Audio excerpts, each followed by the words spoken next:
Miss হবে না আপনার পছন্দের টিভি শো। দেখুন জি5 অ্যাপে একদম ফ্রি। ওই তো মেজো কাকি চলে এসেছে। ও মেজো কাকি, বলছি যে নবগঞ্জ হসপিটালের গাইনি সেকশনে বাচ্চাদের রেকর্ডের মধ্যে কি বেরিয়েছে জানো? অরুণা রায়চৌধুরী নামে এক মায়ের একজন মেয়ে মিসিং ওয়ার্ড থেকে, মানে এটাই রেজিস্টার রয়েছে। মানে ও তোমার নামের অন্য একটা মহিলা, কি অদ্ভুত বিষয়টা, তাই না?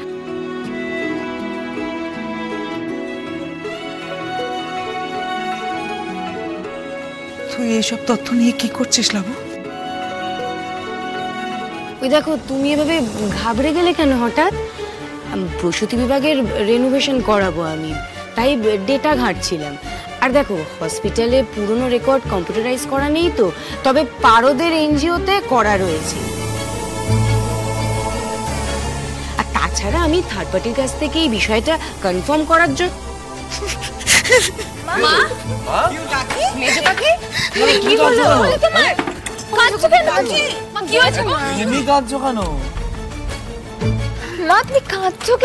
তুমি তো জানো তুমি কাঁদলে আমারও কান্না পায়। কাঁদছো কেন মা, বলো তো?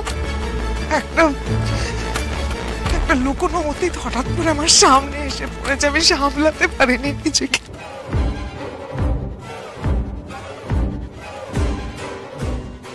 এই অরুণা আর কেউ নয়, আমি।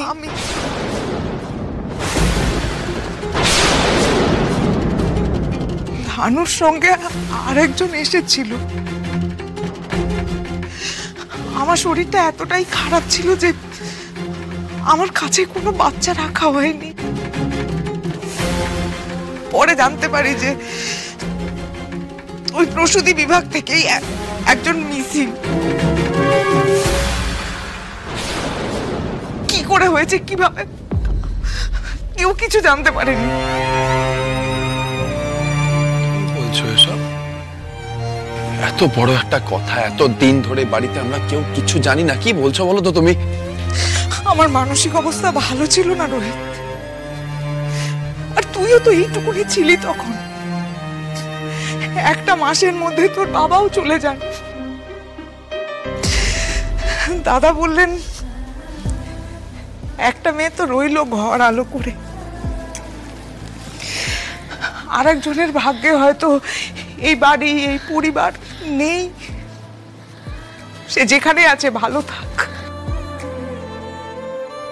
রোহিত, জানিস তোর বাবা শুধু একটা মাদুলিতে আমার আর তার নাম লিখে ওর গলায় পরিয়ে দিতে পেরেছিল। শুধু ওই ধানুর কাছে যেমন যেমন মাদুলি আছে, ঠিক সেরকম।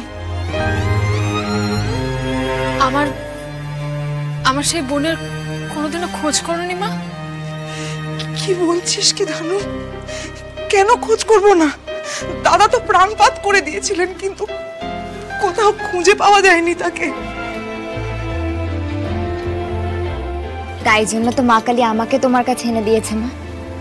আমিও তো তোমার মেয়ের মতো। কষ্ট পেও না মা, আর একদম কাঁদবে না, বুঝলে?